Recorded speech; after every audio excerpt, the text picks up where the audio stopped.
सबसे पहले बड़ी खबर मिल रही है। संविदा और तटस्थ रूप से नियुक्त कर्मचारियों के लिए बड़ी खुशखबरी है। 10 साल की सेवा पूरी कर चुके कर्मचारी नियमित होंगे। सीएम पुष्कर सिंह धामी सरकार ने बड़ा फैसला सुनाया है। कार्मिक विभाग ने इसका आदेश जारी कर दिया है। 4 दिसंबर 2018 तक 10 साल की सेवा पूरी कर चुके कर्मचारियों पर यह फैसला लागू होगा। अब ये राज्य सरकार के नियमित कर्मचारी बन जाएंगे। ये बड़ी खबर देहरादून से आ रही है। सुनील नमप्रभात हमारे सहयोगी फोन लाइन पर जुड़ गए। सुनील, एक बहुत बड़ी खुशखबरी है उन कर्मचारियों के लिए, अब वो नियमित हो जाएंगे। बिल्कुल नलिनी, पहले विभागों में सीधी भर्तियां होती, विभागों में जो रिक्त पद होते थे उनके खिलाफ उनके विपरीत संविदा पर लोग रख लिए जाते थे। और ऐसे बड़े पैमाने पर लोग हैं, खासकर 7,000 ऐसे कार्मिक हैं जिनको इस आदेश के बाद सीधा फायदा पहुंचेगा। जो विभागों में संविदा पर, दैनिक वेतन पर कई सालों से, उनको 15 से 20 साल हो गए थे, ये लोग तब से लगातार काम कर रहे हैं और इनकी मांग थी कि इनको नियमित किया जाए। पूर्व में भी सरकार ने नियमित किए हैं ऐसे लोग, लेकिन तब 2011 एक कट ऑफ डेट रखी गई थी। इसी 13 नवंबर को कैबिनेट की एक मीटिंग हुई थी जिसमें मुख्यमंत्री पुष्कर सिंह धामी ये प्रस्ताव लाए थे कि 2011 की कट ऑफ डेट को बढ़ाकर 2018 कर दी जाए। और 13 नवंबर की कैबिनेट ने इस पर मुहर लगाई थी कि 2018 तक जो संविदा कर्मचारी या दैनिक वेतन भोगी कर्मचारी 10 साल की सेवा कंप्लीट कर चुके होंगे, सरकार उनको नियमित करेगी। आज विधिवत तौर पर कार्मिक विभाग ने आदेश भी जारी कर दिया है कि दिसंबर 2018 तक जिस भी विभाग में जो भी कर्मचारी संविदा या दैनिक वेतन पर काम करते हुए जिसको 10 साल हो गए हैं, वो कर्मचारी अब नियमित माने जाएंगे। ठीक है, विस्तार से जानकारी देने के लिए आपका बहुत शुक्रिया।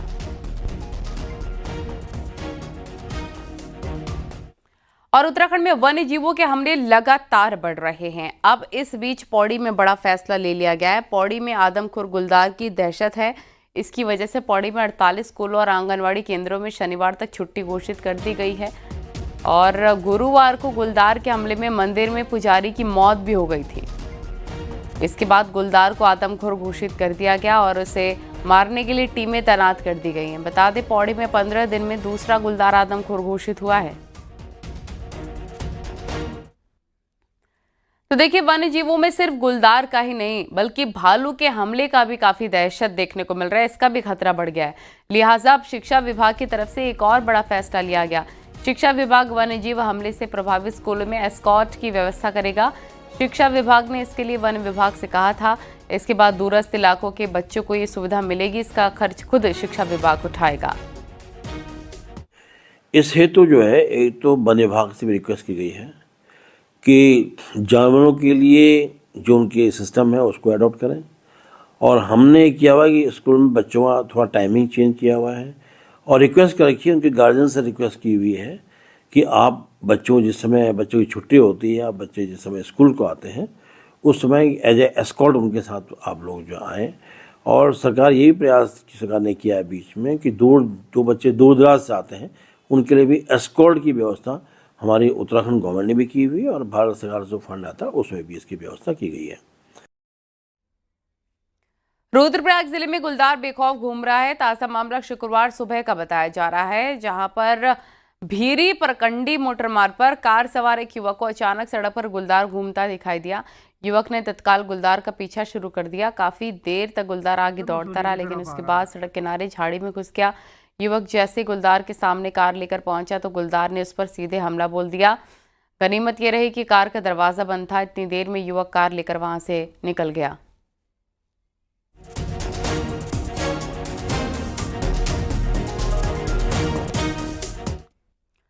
तो देखिए, उत्तराखंड में वन्य जीवों के हमलों से लोग परेशान हैं। पौड़ी, रुद्रप्रयाग, चमोली जैसे जिलों में हालात इतने गंभीर हैं कि स्कूलों का समय भी बढ़ाना पड़ा है।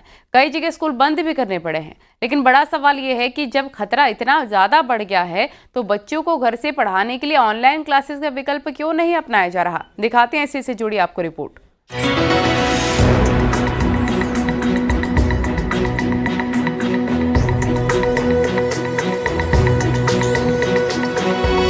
प्रदेश में शिक्षा विभाग ने दावा किया है कि देहरादून में हाईटेक स्टूडियो बनाया गया है, जहां से वर्चुअल क्लासरूम के जरिए बच्चों को पढ़ाया जा सकता है। 840 स्कूलों के इस सिस्टम से जुड़े होने का दावा है। यहां टीचर्स और टेक्निकल स्टाफ भी तैनात हैं, लेकिन हकीकत क्या है? न्यूज़ 18 ने इसकी पड़ताल की। कैमरा पहुंचते ही सिस्टम को ठीक ठाक करने की कोशिश शुरू हो गई। ज्यादातर जगह क्लास कनेक्ट ही नहीं थी। एक जगह क्लास चल रही थी, लेकिन बच्चों को कैसे पढ़ाया जा रहा है इसकी मॉनिटरिंग का कोई सिस्टम नहीं था। अधिकारी दावा कर रहे हैं कि सब ठीक है, लेकिन जमीनी हकीकत कुछ और ही कहती है। हमारे टोटल 840 स्कूल्स हैं और इसमें जो जैसे स्कूल का टाइमिंग होता है उसी टाइप से हमारा जो टाइमिंग है वो भी फिक्स है। तो इसमें जो हमारी क्लासेस हैं वो अभी 35 मिनट्स की पर क्लास चलती हैं और इस प्रकार से हम सभी क्लास जैसे 6 to 12 के लिए हम यहाँ से क्लास देते हैं। पहाड़ों में बच्चों की परेशानी अलग है। वन्य जीवों के हमलों के बीच उन्हें 3 किलोमीटर तक पैदल सफर करके स्कूल जाना पड़ता है, जबकि ऑनलाइन क्लास का कोई विकल्प नहीं। अधिकारी कह रहे हैं कि एस्कॉर्ट की व्यवस्था की गई है और बच्चों को वन्य जीवों से बचने के तरीके भी पढ़ाए जा रहे हैं।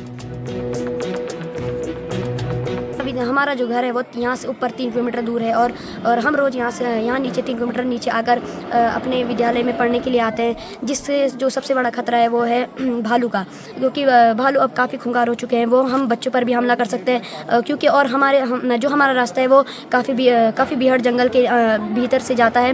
तो ट्रेनिंग का भी पार्ट भी ये बनाया जा रहा है कि हम जंगली जानवरों से कैसे बचें और पूरा प्रयास किया जाए कि बच्चे भी हमारे जो है सुरक्षित रहें और शिक्षक भी सुरक्षित रहें। जो हमारे इंटरमीडिएट कॉलेजेस हैं उसमें से 1340 विद्यालय जो हमारे वर्चुअल सिस्टम से जुड़ चुके हैं और ये बार बार पढ़ाए जा रहे हैं, बार बार उनके साथ जो है अभी भी आप कोई भी आप जांचते हैं तो उनकी पढ़ाई उसमें पढ़ाई चल रही है। सवाल यही है कि जब खतरा लगातार बढ़ रहा है तो ऐसा सिस्टम क्यों नहीं बनाया गया कि बच्चे घर से ही सुरक्षित तरीके से पढ़ सकें?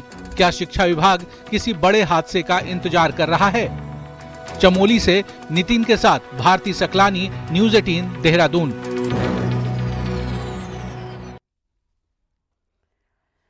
तो मानव वन्यजीव संघर्ष मामले को लेकर वन विभाग के कई अधिकारियों ने शुक्रवार को मंथन भी किया है और वन विभाग के चीफ रंजन मिश्र ने वीडियो कॉन्फ्रेंसिंग के जरिए डीएफओ से लेकर विभाग के तमाम अफसरों की मीटिंग भी ली है और मीटिंग के बाद वन्य जीवों के हमलों के लिए एडवाइजरी जारी की गई है। इसमें जंगलों के आसपास कूड़ा फेंकने वाले होटल, ढाबा संचालकों को नोटिस दिया गया है। सभी डिवीजन को निर्देश दिए गए हैं, जरूरी आवश्यक उपकरण, पिंजरे, सोलर लाइट आदि तत्काल खरीद लिए जाएं। मानव क्षति होने पर डीएफओ तत्काल घटनास्थल पर पहुंचकर प्रभावित परिवारों से मिलेंगे।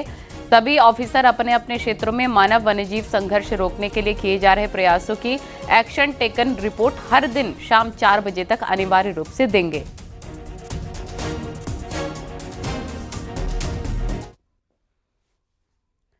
तो उत्तराखंड में वन्य जीवों के हमले लगातार बढ़ रहे हैं। इसमें कई लोगों को अपनी जान भी गंवानी पड़ रही है। गढ़वाल सांसद अनिल बलूनी ने आज लोकसभा में इस मुद्दे को उठाया है। खास तौर पर गढ़वाल संसदीय क्षेत्र में पिछले दिनों बढ़ रहे जंगली जानवरों के हमले को उठाया। अनिल बलूनी ने लोकसभा में कहा कि उन्होंने कुछ दिन पहले केंद्रीय वन, पर्यावरण और जलवायु परिवर्तन मंत्री भूपेंद्र यादव के सामने इस मुद्दे को उठाया ताकि इस पर तुरंत और प्रभावी कदम उठाए जा सके। बलूनी ने कहा कि मैंने इस पर उत्तराखंड के पीसीसीएफ से भी आग्रह किया कि जंगली जानवरों के हमलों की स्थिति की नियमित समीक्षा करें और हर दिन की रिपोर्ट उपलब्ध कराई जाए। अनिल बलूनी ने कहा कि लोगों की सुरक्षा सबसे ऊपर है।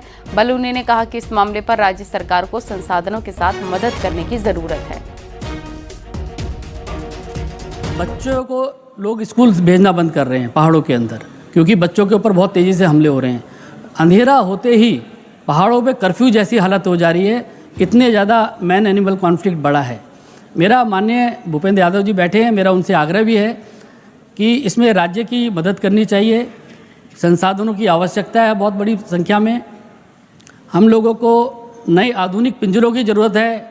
हम लोगों को ट्रैंकुलाइजिंग का जो पूरा इक्विपमेंट है उसकी आवश्यकता है और बहुत सारे फॉक्स गन होती है, इस तरह के बहुत सारी चीज़ों की आवश्यकता है। मेरा माननीय भूपेंद्र यादव जी से आग्रह है कि WII की जो wild life institute of India है उसकी एक टीम तुरंत उत्तराखंड भेजी जाए कि आखिर ये इस तरह से हमलों में अचानक तेज़ी क्यों आई है। ये सब जांच की जानी चाहिए। राज्य प्रशासन को बहुत सारे संसाधनों की आवश्यकता है, उसमें मदद की जानी चाहिए।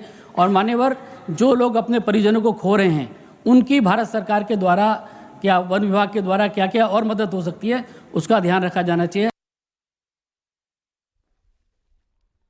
उत्तराखंड में जंगली जानवरों के हमलों का मुद्दा शुक्रवार को राज्यसभा में भी गूंजा। राज्यसभा सांसद महेंद्र भट्ट ने राज्यसभा में जानकारी देते हुए बताया कि इस साल अभी तक जंगली जानवरों के हमलों में 24 लोगों की मौत हुई है। उन्होंने मांग उठाई कि केंद्र सरकार इसके लिए ठोस कार्य योजना तैयार करे और मानव क्षति होने पर राज्य सरकार के साथ ही केंद्र भी क्षतिपूर्ति दे। आपके माध्यम से सरकार का ध्यान उत्तराखंड में वन्य जीवों विशेषकर गुलदार, बाघ, भालू के अत्यधिक हमलों से हो रही मानव क्षति की ओर आकर्षित करना चाहता हूं। महोदय, इस वर्ष उत्तराखंड में वन्य जीवों के हमले लगातार बढ़ते जा रहे हैं।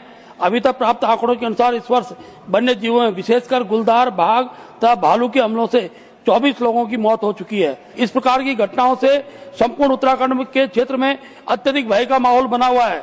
महोदय, मेरा सरकार से निवेदन है, वन्य जीवों से लोगों की सुरक्षा हेतु विशेष कार्य योजना तैयार होनी चाहिए। वन्य जीवों के हमले से मृत लोगों के परिजनों को राज्य सरकार के साथ साथ केंद्रीय सहायता का प्रावधान होना चाहिए।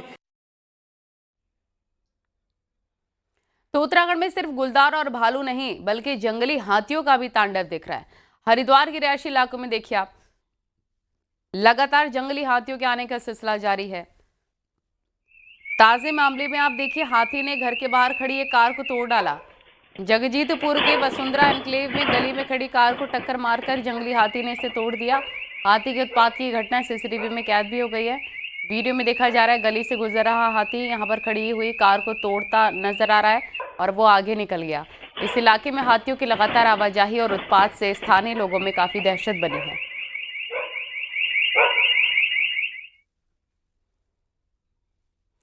रामनगर में कालाडूंगी के गुलजारपुर बंकी गांव में दिन दहाड़े गजराज ने धावा बोल दिया। खेतों में घुसकर गन्ने की फसल को तहस नहस कर दिया।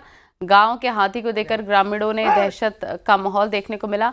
लोगों ने वन विभाग से हाथियों को इलाके में घुसने से रोकने की मांग की है।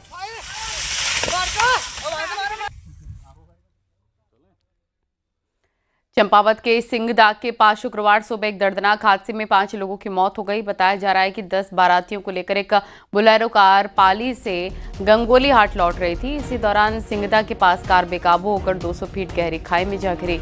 हादसे में 5 की मौत हो गई, 5 घायल हैं। सभी घायलों का इलाज लोहाघाट स्वास्थ्य केंद्र में चल रहा है। हादसा सुबह 3 बजे हुआ था। सूचना पर पहुंची पुलिस और एसडीआरएफ ने घायलों को सुरक्षित निकाला है, शवों को भी निकाला है। हादसे पर सीएम धामी ने दुख भी जताया है। 10 यात्री सवार थे। सूचना मिलते ही त्वरित पुलिस की टीम, फायर की टीम तथा एसडीआरएफ की टीम मौके पर पहुंचते उन्होंने रेस्क्यू कार्य शुरू किया, जिसमें 5 व्यक्तियों को निकाला गया जिनकी मौके पर मौत हो चुकी थी और 5 अन्य घायलों को सुरक्षित बाहर निकाला गया। नैनीताल के जोलीकोट के पास सड़क हादसा हो गया। इसमें बाइक और ट्रक की टक्कर के बाद बाइक सवार की मौत हो गई। बताया जा रहा है कि अस्पताल ले जाते वक्त एक घायल की मौत हुई है जबकि दूसरे की हालत गंभीर है, उसका इलाज चल रहा है। दोनों बाइक सवार नैनीताल से हल्द्वानी किसी काम से जा रहे थे, तभी पहाड़ की ओर आ रहे ट्रक की चपेट में आ गए।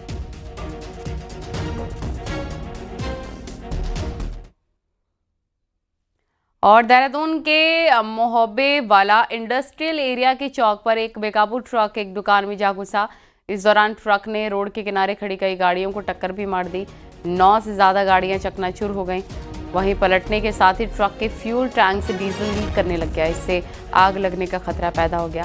मौके पर पहुंची फायर ब्रिगेड की टीम ने सड़क पर फैल रहे डीजल पर फोम छोड़ा ताकि संभावित आग लगने की घटना को टाला जा सके।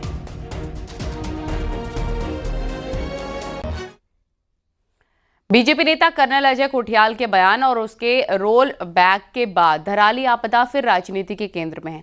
कांग्रेस ने सरकार पर पीड़ितों से पीठ फेरने और तमाम तरीके के आरोप लगाते हुए मलबे में दबे शवों की खोज, ध्वस्त मकानों को 50-50 लाख मुआवजा और हर्षिल झील को जल्द से जल्द चैनलाइज करने की मांग की है। धराली का दौरा करने के बाद कांग्रेस प्रदेश अध्यक्ष गणेश गोदियाल ने कहा है कि सरकार आपदा पीड़ितों की अनदेखी कर रही है। बीजेपी प्रवक्ता विनोद चमोली का कहना है कि कांग्रेस चुनावी मोड में और हर मुद्दे को राजनीतिक चश्मे से देख रही है। ग्रस्त हुए उन सबको 50 लाख का मुआवजा दिया जाए।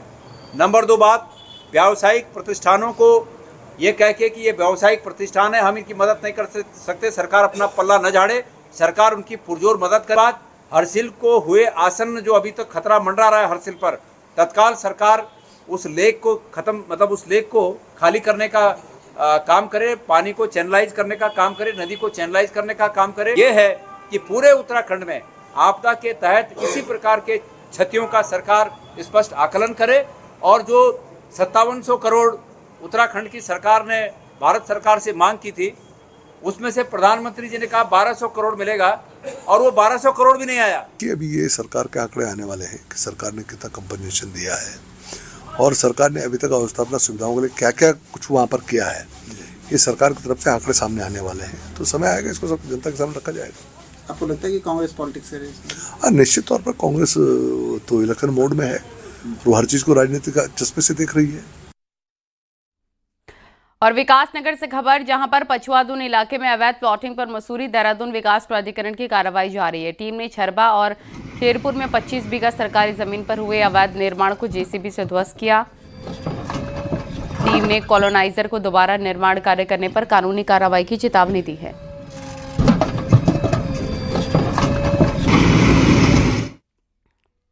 और उत्तराखंड में किस तरह से सरकारी जमीनों पर कब्जा कर यहां की डेमोग्राफी चेंज की जा रही है, इसका एक नमूना भी है राजधानी देहरादून और उससे लगा हुआ पछुआदून का इलाका, जहां सीएम धामी के निर्देश पर इन दिनों चलाए जा रहे अतिक्रमण हटाओ अभियान के तहत 385 बीघा सरकारी जमीन को कब्जा मुक्त किया जा चुका है। इसके अलावा मौजा ईस्ट, होप टाउन और बंशीवाला, झाझरा, सूधोवाला, धर्मावाला, यहाँ पे 6 हेक्टेयर सरकारी जमीन से अतिक्रमण हटाकर प्रशासन ने अपने कब्जे में ले लिया है। इसी बात से अंदाजा लगाया जा सकता है कि कितने बड़े पैमाने पर सरकारी जमीनों पर कब्जे किए गए हैं।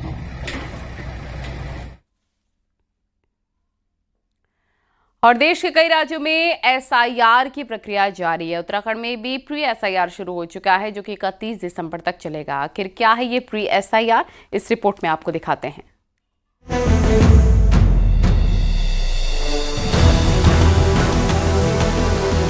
उत्तराखंड में भी पर्दे के पीछे वोटर लिस्ट का स्पेशल इंटेंसिव रिवीजन यानी एसआईआर शुरू हो चुका है, जिसके लिए बीएलओ घर घर जाकर अपना काम शुरू कर चुके हैं। इस दौरान 2003 में हुए एसआईआर को बेस बनाकर 2025 की वोटर लिस्ट की तुलना होगी।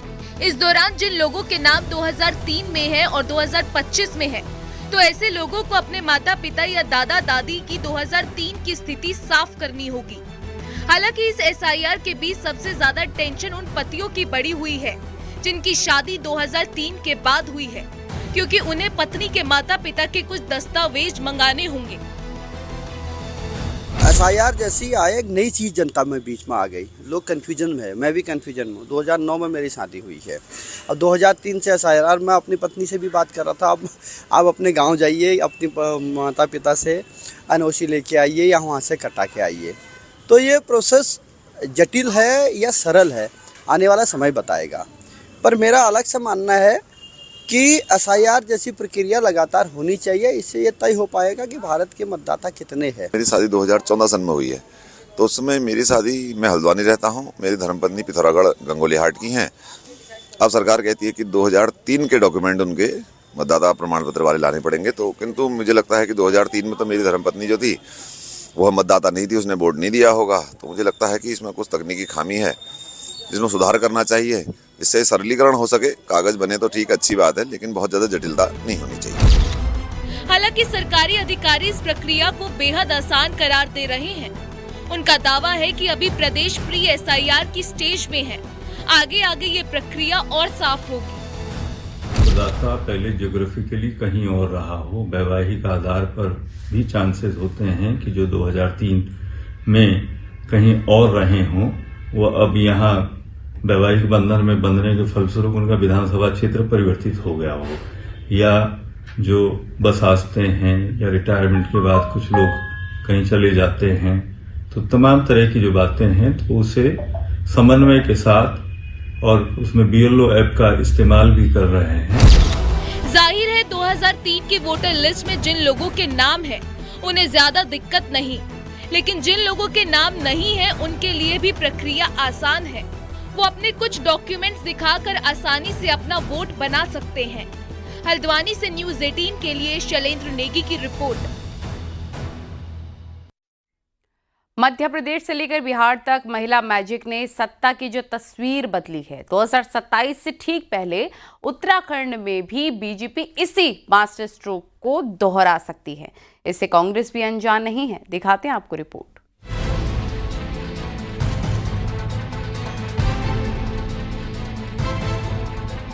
मध्य प्रदेश में लाडली बहना योजना ने महिलाओं को सीधे सेंटर में लाकर पूरी पॉलिटिक्स का नैरेटिव बदल दिया था। माना जाता है कि इसी योजना की बदौलत एमपी में लगातार चौथी बार बीजेपी सरकार रिपीट हुई। इसके बाद राजस्थान, छत्तीसगढ़, दिल्ली और महाराष्ट्र में भी इस मॉडल को अपनाया गया, जिसने बीजेपी को नया राजनीतिक ऑक्सीजन दिया। बिहार चुनाव में भी महिला सशक्तिकरण के इस फॉर्मूले ने बीजेपी की रणनीति को धार दी। अब एक बार फिर उत्तराखंड की बारी है। चैलेंज है 2027 में सत्ता में वापसी का हैट्रिक। सूत्रों की माने तो बीजेपी के रणनीतिकार इन दिनों ऐसे ही गेम चेंजर स्कीम की रूपरेखा बना रहे हैं। भविष्य में भी निश्चित रूप से भविष्य में सरकार इसमें गंभीरता से विचार कर रही है कि महिलाओं के लिए, हम मातृशक्ति के लिए और बेहतर क्या कर सकते हैं, कैसे उनको सशक्तिकरण की दिशा में आगे बढ़ा सकते हैं। इस दिशा में सरकार गंभीरता से विचार कर रही है। कांग्रेस को भी इस बात की भनक है। कांग्रेस प्रदेश अध्यक्ष का कहना है कि कांग्रेस हमेशा से महिलाओं को स्वावलंबी बनाने का पक्षधर रही है, लेकिन सिर्फ चुनाव को देखते हुए कोई योजना चलाई जाए, ये प्रैक्टिस अच्छी नहीं है। चुनाव आयोग को इस पर ध्यान देना चाहिए। मैं मानता हूँ कि अगर यही देना है तो पूरे 5 साल दीजिए, अच्छी बात है, हम उसके समर्थक हैं। अगर सरकार के पास संसाधन है तो 5 साल देना चाहिए। महिलाओं का, बहनों का पूरे 5 साल ध्यान रखा जाना चाहिए। मैंने ये कहा कि सरकार हर साल का फिक्स कर दे कि 21,000 हर साल देना है, और अब तक जो 4 साल हो गए पहले वो बकाया दे, चुनाव के समय का नहीं। उत्तराखंड में महिला वोटर्स की संख्या पुरुष वोटर्स के मुकाबले लगभग बराबर है, लेकिन मतदान प्रतिशत महिला वोटर्स का हमेशा ज्यादा रहा है। आधी आबादी का यही मत प्रतिशत सियासी पार्टियों को महिला केंद्रित नीतियों की ओर आकर्षित करता रहा है। एमपी से बिहार तक चला महिला मैजिक अब बीजेपी की सत्ता में वापसी का फॉर्मूला बन चुका है, जिसे उत्तराखंड में भी दोहराने की बीजेपी की पूरी तैयारी है। देहरादून से न्यूज़ 18 के लिए सुनील नौप्रभात की रिपोर्ट। और मुख्यमंत्री पुष्कर सिंह धामी ने हालिया निरीक्षण के बाद आईएसबीटी देहरादून की तस्वीर बदली हुई नजर आ रही है। सफाई व्यवस्था काफी अच्छी है, यात्री सुविधाओं में सुधार हुआ है, टिकट काउंटर व्यवस्थित हो गए हैं, बसों के रूट संचालन और सुरक्षा प्रबंधन को नई दिशा मिली है। यात्रियों की सुरक्षा के लिए सीसीटीवी कैमरे अब पूरी तरीके से एक्टिव हो गए हैं और साइन बोर्ड और प्लेटफॉर्म के पत्थरों का पुनर्निर्माण शुरू हो चुका है, जबकि परिसर में रोड निर्माण के लिए टेंडर जारी कर दिए गए और दुकानदार और यात्री इस बदलाव की काफी खुलकर तारीफ भी कर रहे हैं।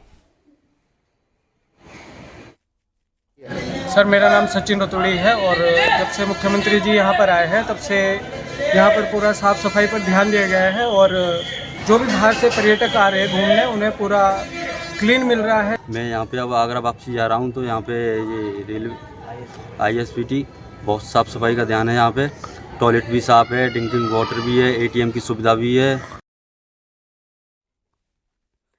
उत्तराखंड में आज रात से मौसम बदल जाएगा। मौसम विज्ञान केंद्र ने पश्चिमी विक्षोभ के चलते आज से उत्तराखंड के कई इलाकों में बारिश का अनुमान व्यक्त किया है। इसके अलावा ऊंचाई वाले इलाकों में बर्फ भी गिर सकती है। 3500 मीटर से ऊपर वाले इलाकों में बर्फबारी हो सकती है। मौसम विज्ञान केंद्र ने चमोली, उत्तरकाशी के ऊपरी इलाकों में बर्फबारी की संभावना जताई। निचले इलाकों में शीतलहर हो सकती है, इससे तापमान में काफी गिरावट देखने को मिलेगी।